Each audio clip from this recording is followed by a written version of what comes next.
Donc voilà, je vous présente aujourd'hui une petite présentation sur des types de jugements de désuétude qu'on retrouve en histoire.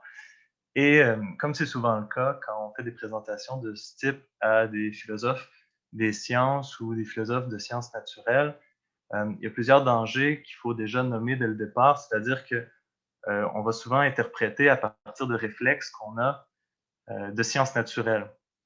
Et c'est des choses qu'il faut essayer de déjouer ici, sinon on ne se comprendra pas sur la nature même de la problématique. Donc, je vais essayer le plus possible de bien aiguiller pour qu'on ne tombe pas dans des mauvais réflexes et que la compréhension est dans la bonne direction ou dans la même direction du moins. L'idée générale de la présentation, c'est en fait de présenter ce qu'on pourrait nommer des formes étranges de jugement de désuétude en histoire. Étranges au sens où, justement, elles vont un peu en marge de ce qu'on peut observer dans d'autres disciplines scientifiques. Et même, on pourrait considérer, si on regarde ces jugements de désuétude à partir d'une grille de lecture héritée des autres sciences, on pourrait considérer que c'est des fautes scientifiques ou c'est des erreurs de procéder ainsi. Alors qu'en histoire, c'est pas du tout clair de savoir si c'est réellement répréhensible ou si c'est pas simplement une constituante qu'on doit accepter de la pratique historiographique.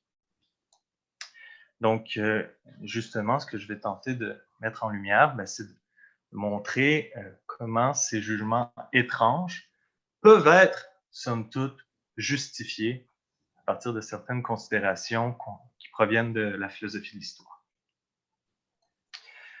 Alors, d'autres mots, je vais vous présenter ici une analyse qui va tenter de mettre en lumière ou d'éclaircir à tout le moins la base de réalisation de chacune de ces catégories de jugement et je vous laisse le soin par vous-même d'évaluer par la suite si vous êtes convaincu ou non qu'on devrait les accepter ou alors de réfléchir sur quelle base on pourrait les rejeter.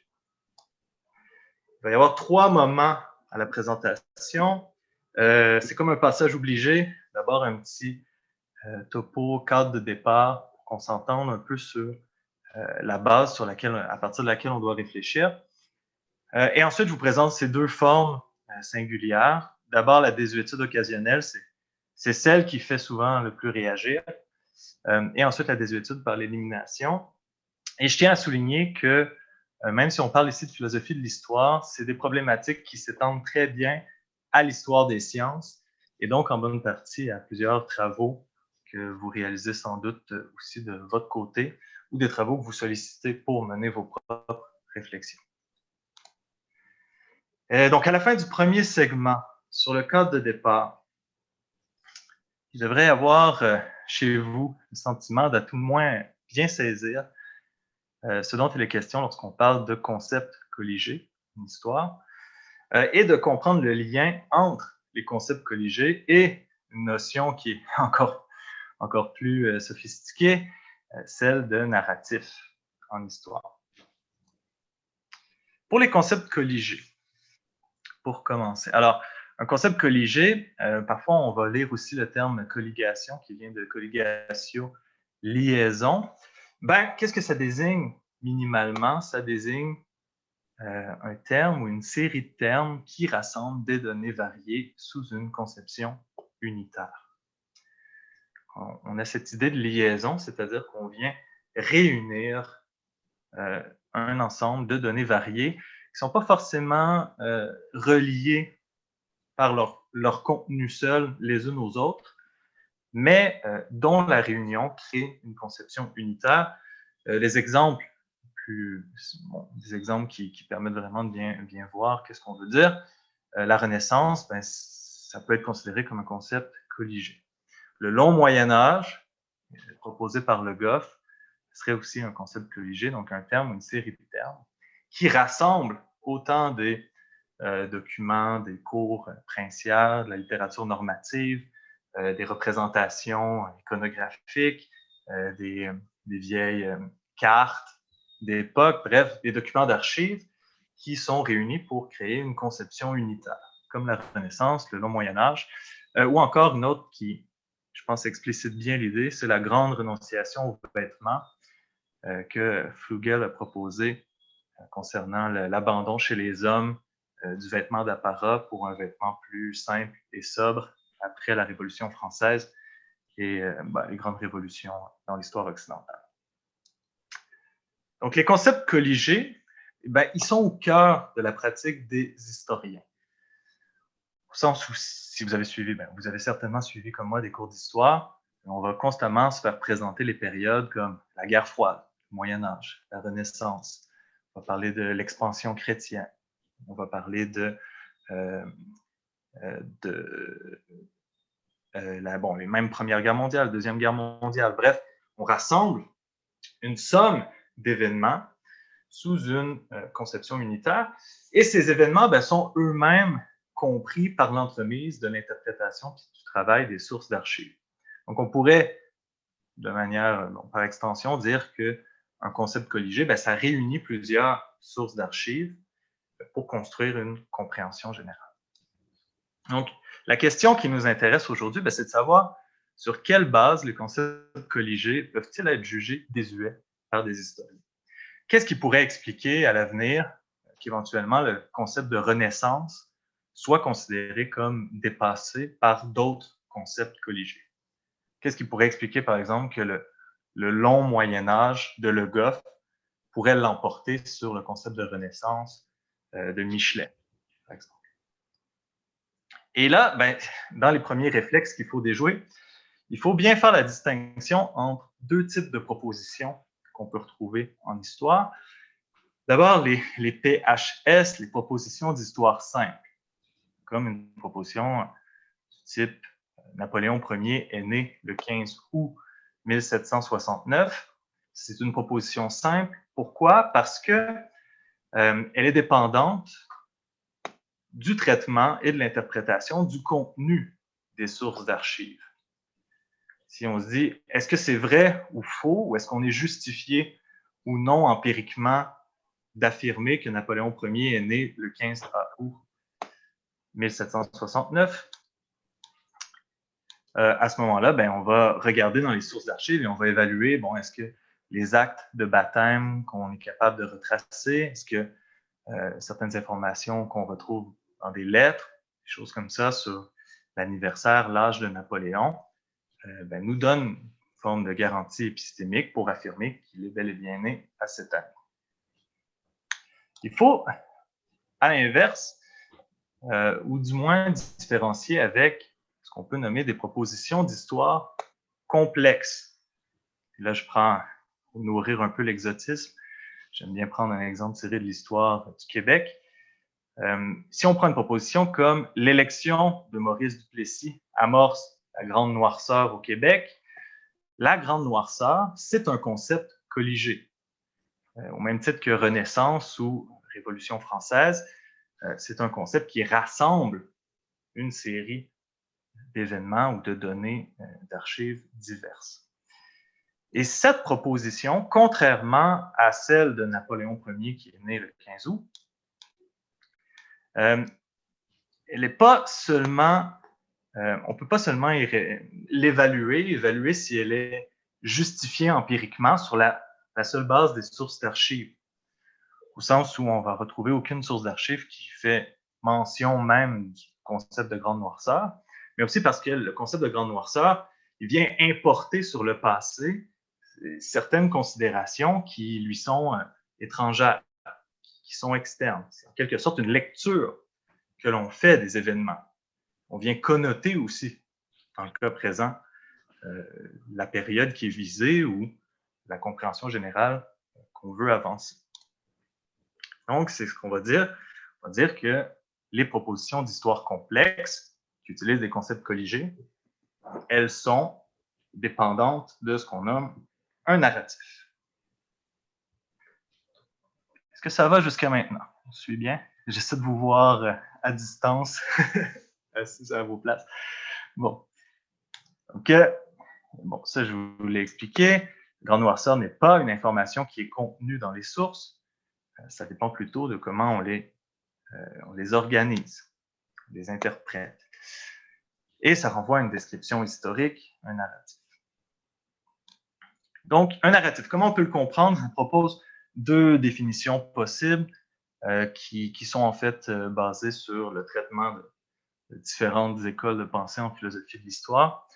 La première définition, on dirait qu'un narratif, c'est une structuration d'aspects du passé formant une représentation. Donc ça, c'est la première génération des narrativistes concevait vraiment le narratif comme une représentation. Donc, quand on sélectionne certains éléments et qu'on les enchaîne dans un récit, ça vient créer une représentation. Donc, si je prends un exemple purement terre à terre, si je vous raconte ma journée, puis que je vous parle seulement de toutes les fois où je me suis cogné parce que je suis fatigué, parce que je n'ai pas beaucoup dormi, la représentation générale que vous allez vous faire de ma journée, c'est celle d'un homme maladroit et malchanceux qui a payé les frais de sa fatigue. Mais pour la même journée, si j'intégrais d'autres éléments, comme la présentation que je fais actuellement, ensuite, je sais pas, des courriels positifs que je reçois concernant des articles que j'ai soumis, à ce moment-là, la représentation générale que vous allez vous bâtir de ma journée, c'est plutôt la journée de quelqu'un qui a réussi ou qui réussit académiquement, qui se réalise académiquement. Et c'est cette idée, en quelque sorte, qu'on retrouve dans l'histoire en général. Selon les éléments qu'on sélectionne dans notre mise en récit, ben, il en résulte une représentation générale qui peut être complètement différente pour une même période de temps. Si on parle de la Révolution française en insistant sur les épisodes violents, ou si on parle de la Révolution française en insistant sur les épisodes de solidarité, la représentation générale va être différente. Et parfois, selon la mise en récit, on peut créer des représentations qui sont mutuellement incompatibles. C'est-à-dire qu'en insistant sur certains éléments, on peut en venir à considérer une période comme étant extrêmement raciste dans l'histoire américaine, par exemple. Mais si on insiste sur d'autres éléments, on peut la considérer comme étant une période extrêmement libérale. Et à ce moment-là, les deux représentations sont mutuellement exclusives. Lorsque vient le moment de déterminer laquelle est la bonne, c'est là qu'on rentre dans la question de la désuétude des concepts colligés.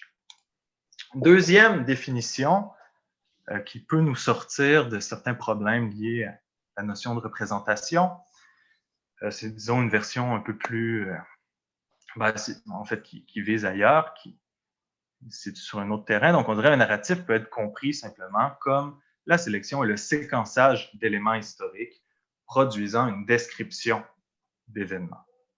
Donc, quand on essaie d'expliquer la Révolution américaine, la Révolution américaine en elle-même, la chose même qu'on essaie d'expliquer, l'événement même qu'on essaie d'expliquer, dépend de la sélection, du séquençage d'éléments qu'on a jugé pertinent d'inclure dans notre mise en récit. Donc, l'idée est sensiblement la même. On a encore cette idée de structuration, de sélection, de laquelle résulte soit une représentation ou soit une description d'événements. Et ce qui est un constat encore aujourd'hui, c'est qu'il n'existe pas en histoire de métathéorie qui permettrait de standardiser la manière de décrire un événement historique. C'est-à-dire que contrairement à certaines sciences naturelles qui ont, pour utiliser les termes de Kuhn, qui ont un paradigme, qui ont disons, certains standards qui permettent la pratique d'une science normale, en histoire, on n'a pas quelque chose de ce type pour ce qui est de la sélection et le séquençage des événements historiques. Donc, on ne peut pas simplement dire à un historien que sa présentation de la Renaissance est fautive parce qu'elle ne respecte pas certains postulats fondamentaux. Au contraire, c'est un peu un terrain ouvert. On peut constamment redécrire les événements en sélectionnant d'autres éléments de base, d'autres événements ou d'autres documents d'archives, ce qui va produire une représentation ou alors une description différente de l'événement. Et les avocats sont très sensibles à ce type d'usage. Lorsqu'il vient le moment de faire des plaidoyers, on va essayer de présenter le témoin comme une personne qui n'est pas crédible. On va insister sur certaines dimensions qui sont vraies, mais c'est la mise en récit générale qui va créer le portrait d'un témoin qui n'est pas fiable. Donc voilà, et en histoire, mais il y a ce problème, il n'existe pas de métathéorie, donc il n'existe pas de possibilité de rejeter un narratif simplement parce que ça ne respecterait pas certains postulats fondamentaux. Le seul postulat fondamental, c'est est-ce que les événements que tu rapportes sont justifiés empiriquement, mais à partir du moment où ils sont justifiés empiriquement, la manière dont tu vas agencer les blocs légaux, elle est ouverte. Il n'y a pas moyen de trier là-dessus. Et un exemple de ça, très simple, donc pour la Révolution française, si on prend un échantillon de evidence, ça vient des diapos d'une présentation que j'ai fait en anglais, là. Donc, si on prend certains éléments, bien, on va avoir une certaine couleur pour notre traitement de la Révolution française. Et ensuite, si on prend un autre corps de données, ça va donner autre chose. Et bref, ça l'amène à la position qui est somme toute assez reconnue parmi les historiens de dire, ben, on ne devrait pas parler d'une révolution française, mais de révolution française au pluriel. Il y a plusieurs manières de raconter ce qu'est la Révolution française. Et donc, le concept même de Révolution française s'appuie sur différentes mises en récit qui ne sont pas toutes compatibles. On ne peut pas juste les additionner pour avoir une grande compréhension de la Révolution française, mais plutôt plusieurs séquençages ou structurations d'aspects historiques qui nous permettent de produire une description ou une représentation. Donc, on arrive au cœur de la question de la désuétude. Sur quelle base les historiens peuvent considérer qu'une description d'événements, parmi les descriptions disponibles, laquelle est désuète? Je pense qu'il y a une erreur. Elles peuvent considérer qu'une des descriptions disponibles est désuète. Donc, c'est l'idée qui reste à voir. Et simultanément, on parle de quelle description est désuète, puisque les concepts colligés comme Révolution française s'appuient sur des descriptions, du même fait, on peut se poser la question, qu'est-ce qui nous permet de déterminer qu'un concept colligé est dépassé? Éventuellement, considéré comme désuet, puis d'en favoriser un autre.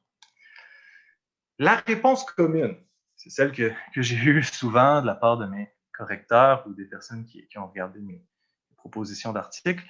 On va souvent avoir le réflexe d'avancer, de dire ben, c'est simplement en découvrant des nouvelles archives ou en critiquant les sources utilisées. C'est un peu le traitement qu'on souhaiterait. C'est un peu la version idéale. On dirait que la désuétude proviendrait uniquement des archives. Puis des historiens suffisamment brillants pour aller extraire la bonne information puis discriminer la mauvaise information. Mais en réalité, il n'est pas du tout clair à partir de quel moment des nouvelles archives ou de nouvelles critiques viennent contredire une structuration ou un séquençage d'éléments historiques.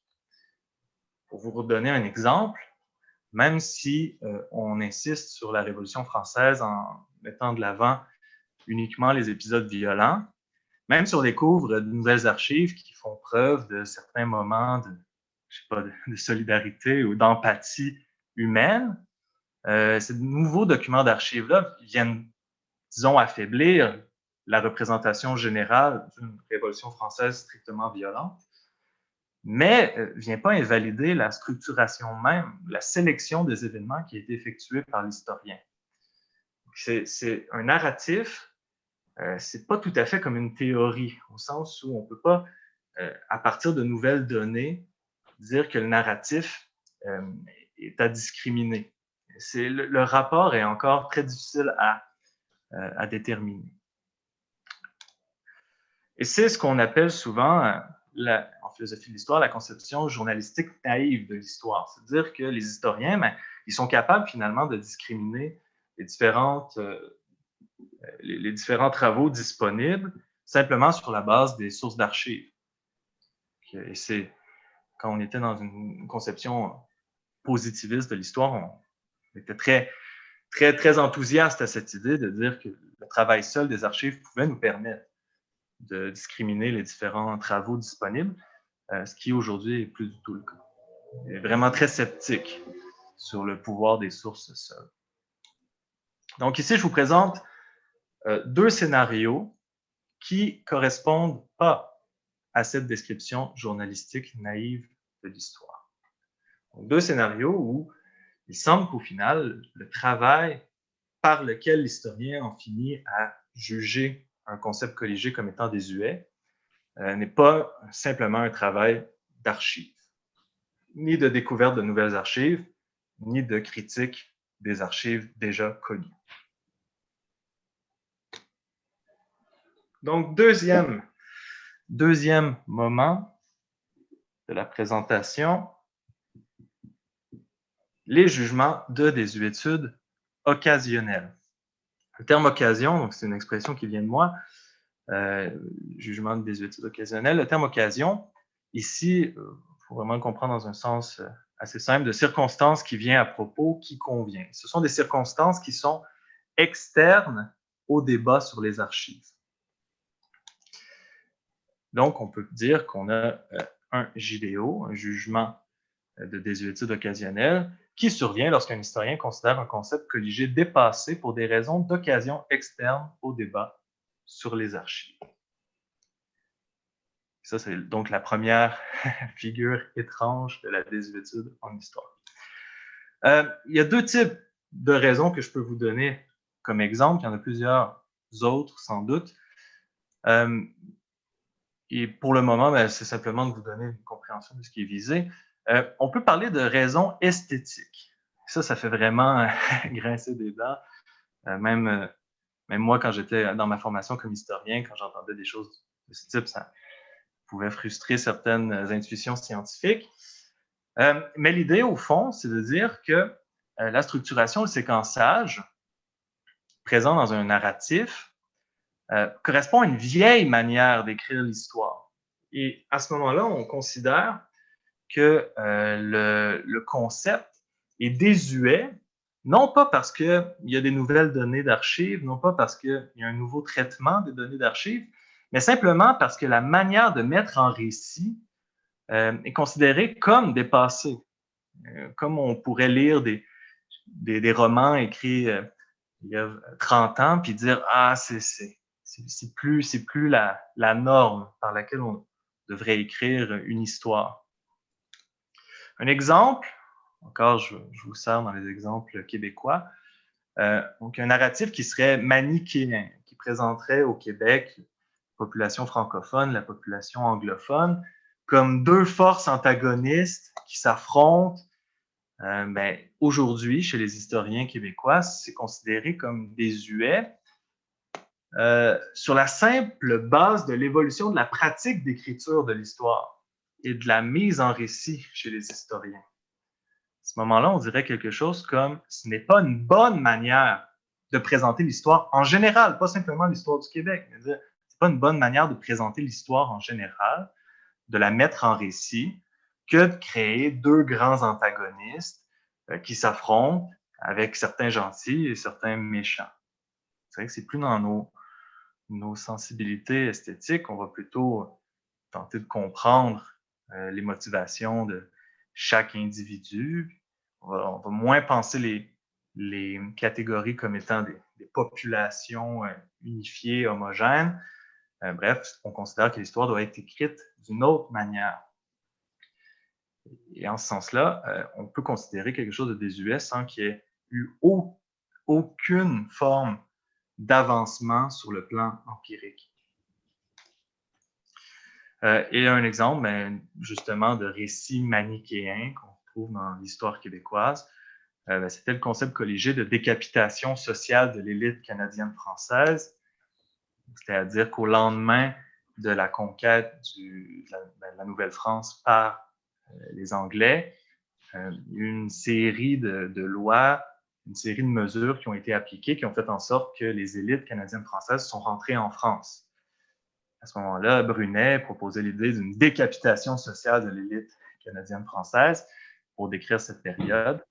Et aujourd'hui, ça va généralement être considéré comme désuet, vraiment parce que le concept a mal vieilli. On considère vraiment que c'est une manière de présenter l'histoire qui est vieillotte. Super, merci Caroline. Donc, je poursuis. Je suis presque rendu à la fin pour cette partie. Donc ça, c'est la dimension esthétique. C'est celle qui, justement, est la plus étrange, mais qu'on observe dans les travaux. Je pourrais vous donner vraiment une série d'exemples là-dessus. Il y a aussi des occasions éthiques. Celles-ci, on peut plus facilement se les figurer. Un exemple frappant, c'est celui du mâle Moyen-Âge de Duby.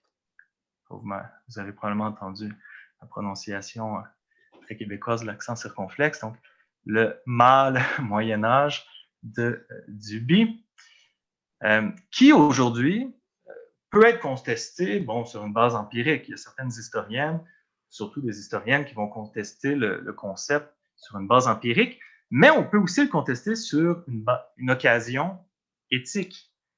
Simplement dire que le concept même de mâle Moyen-Âge peut être jugé désuet par un historien sur le fait que les rôles des genres et les frontières entre ces derniers sont aujourd'hui contestés. C'est-à-dire présenter le Moyen-Âge comme un mâle Moyen-Âge en raison de la promotion des attitudes guerrières, des guerres, des personnes qui s'entretuent, on pourrait dire que ça ne devrait pas être considéré comme un attribut de la mâlitude ou un attribut du masculin que d'associer forcément la guerre, la domination, la violence. Et donc, le concept pourrait être considéré désuet, même si en réalité, on n'avait découvert aucune nouvelle archive sur le sujet. On pourrait simplement dire que la description ou la représentation, elle est dépassée. Elle est dépassée du fait que la notion même de masculinité ou du rôle du masculin est contestée aujourd'hui. Donc ça, c'est les jugements de désuétude occasionnelle esthétique et éthique. Et puisque Caroline m'a écrit pour me dire qu'il me restait 5 minutes, je pense que je vais terminer ici. Je sais qu'on est déjà un peu en retard dans le programme. Donc, si vous voulez me questionner sur les autres types de jugement de désuétude, je vous laisse poser la question.